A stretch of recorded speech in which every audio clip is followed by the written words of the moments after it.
जितने भी launching pads थे या ट्रेनिंग कैंप पीओके में चल रहे थे उन पे तो अटैक किया ही किया गया।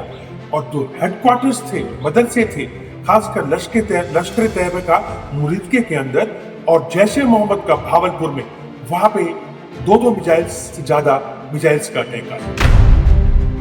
भारत ने करीब 4 से 5 पीओके की जो पोजीशंस हैं उन पे बहुत हैवी हमला किया। हमारे एनएसए डोवाल साहब के माध्यम से America, Britain, UAE, Saudi Arabia और रूस को दे दी थी कि हम लोगों ने इन टारगेट्स के ऊपर अटैक किया है। और ये भी बता दिया था पूरी दुनिया को कि भारत ने किसी भी मिलिट्री टारगेट के ऊपर अटैक नहीं किया और ना ही भारत ने किसी सिविलियन टारगेट को एंगेज किया है। देर रात भारत द्वारा 9 टारगेट पर हमला किया गया था आर्मी और एयरफोर्स द्वारा जॉइंट ऑपरेशन के तहत। तो कुछ कहना चाहेंगे सर? कल देर रात बीकानेर से हमारे राफेल्स वगैरह ने जो उड़ान भरी और पाकिस्तान के 9 के करीब आतंक के ठिकानों के ऊपर टूट पड़े। खासकर स्कैल्प मिसाइल्स का इस्तेमाल किया गया। पाकिस्तान से लेकर के पीओके तक पूरे 9 टारगेट्स पे अटैक किया गया। सबसे पहला अटैक आया मुजफ्फराबाद के ऊपर, जहां पे 2 अटैक हुए। उसके बाद में अटैक किया गया भावलपुर के ऊपर। भावलपुर के अटैक के तुरंत बाद कोटली पर अटैक आया। कोटली के बाद में गुलपुर में और भीमभर में अटैक आया। और साथ ही साथ में जो लास्ट के अंदर जो 8वां और 9वां टारगेट था इनका, वो बना अपना मुरीदके और सियालकोट। यानी कि जितने भी लॉन्चिंग पैड्स थे या ट्रेनिंग कैंप पीओके में चल रहे थे उन पे तो अटैक किया ही किया गया। और जो हेडक्वार्टर्स थे और मदरसे थे, खासकर लश्कर तैयबा का मुरीदके के अंदर और जैश ए मोहम्मद का भावलपुर में, वहां पे दो मिसाइल्स से ज्यादा मिसाइल्स का अटैक आया। भावलपुर के अंदर जो खबर निकल के आई देर रात तक, वो ये थी कि लगभग 50 के करीब लोग मारे जा चुके हैं और भावलपुर अस्पताल के बाहर काफी अफरा तफरी का माहौल था। बाकी खबरें अभी धीरे धीरे आ रही हैं। जहां तक भारत का सवाल है, भारत ने तुरंत जो है ये इंफॉर्मेशन हमारे एनएसए डोवाल साहब के माध्यम से America, Britain, UAE, Saudi Arabia और रूस को दे दी थी कि हम लोगों ने इन टारगेट्स के ऊपर अटैक किया है। और ये भी बता दिया था पूरी दुनिया को कि भारत ने किसी भी मिलिट्री टारगेट के ऊपर अटैक नहीं किया और ना ही भारत ने किसी सिविलियन टारगेट को एंगेज किया है। हालांकि इस अटैक के तुरंत बाद पूरा जो इलाका है, उरी से लेके पुंछ से लेके किशनगंगा का जो घाटी है, वहां से लेके जो अपना बिम्बर गली है, रजौरी है, नौशहरा है, सुंदरबनी है, इस सारे क्षेत्र के अंदर मेंढर से मनकोट तक पूरे के पूरे इलाके के अंदर पाकिस्तान ने ना सिर्फ स्मॉल आर्म फायर खोला बल्कि तुरंत अपनी तोपों का मुंह खोल दिया। भारत के तरफ से भी तोपों का मुंह खुल गया और बड़ी भारी मात्रा के अंदर गोलाबारी शुरू हो गई। भारत ने करीब 4 से 5 पीओके की जो पोजीशंस हैं उन पे बहुत हैवी हमला किया।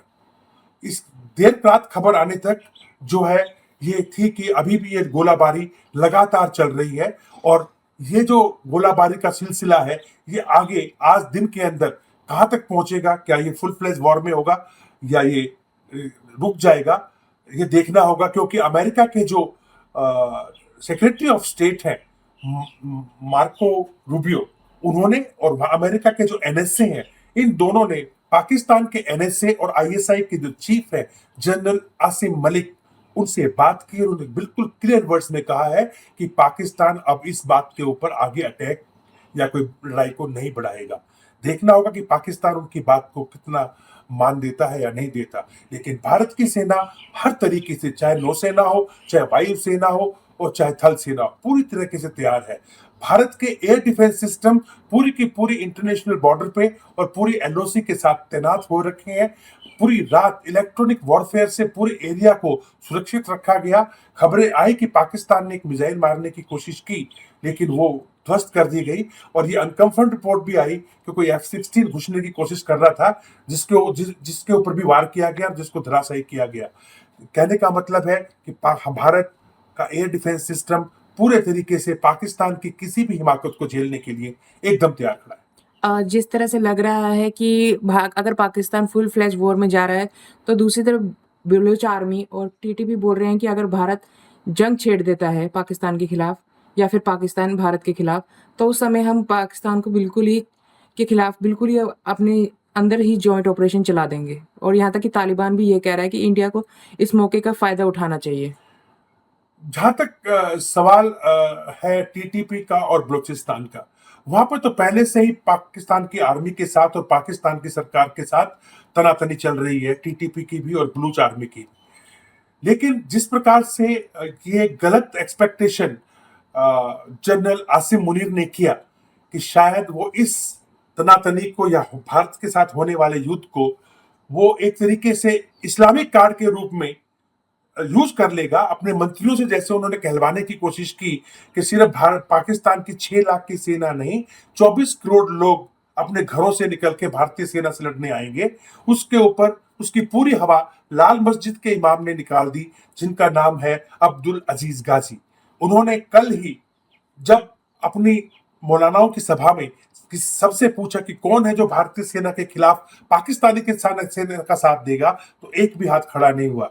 उसके बाद गाजी ने कहा कि पाकिस्तान की सेना और पाकिस्तान की सरकार एक तरीके से काफिर है और जालिम है। इतने जुल्म तो भारत के अंदर मुसलमानों पर नहीं होते जितने जुल्म इन लोगों ने बलूचिस्तान के अंदर किए हुए हैं और खैबर पख्तूनख्वा में किए हुए हैं, जहां पे ये लोग लड़कियों को रेप करते हैं, लोगों को अगवा करते हैं, लोगों को हवाई जहाजों से मारते हैं। ऐसा काम तो भारत की सेना भी नहीं करती।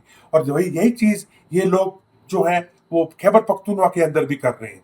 खैबर पख्तूनख्वा के अंदर जो पश्तून तहफुज मूवमेंट के सरदार हैं मंजूर पश्तूनी, उन्होंने तो बल्कि एक तरीके से सरकास्टिक तरीके से जब ये सवाल पूछा गया उनसे कि आप पाकिस्तान की सेना का पश्तून साथ देंगे कि नहीं, एक सरकास्टिक तरीके से जवाब दिया कि हमने अब तक बहुत जन्नत ले ली है पाकिस्तान के लिए, अब हम ये मौका जो पंजाबी है उनको देना चाहते हैं। यानी बात बिल्कुल साफ है कि पश्तून कोई भी भारत के खिलाफ आगे नहीं आना चाहता, भारत की सेना के खिलाफ खड़ा नहीं होना चाहता।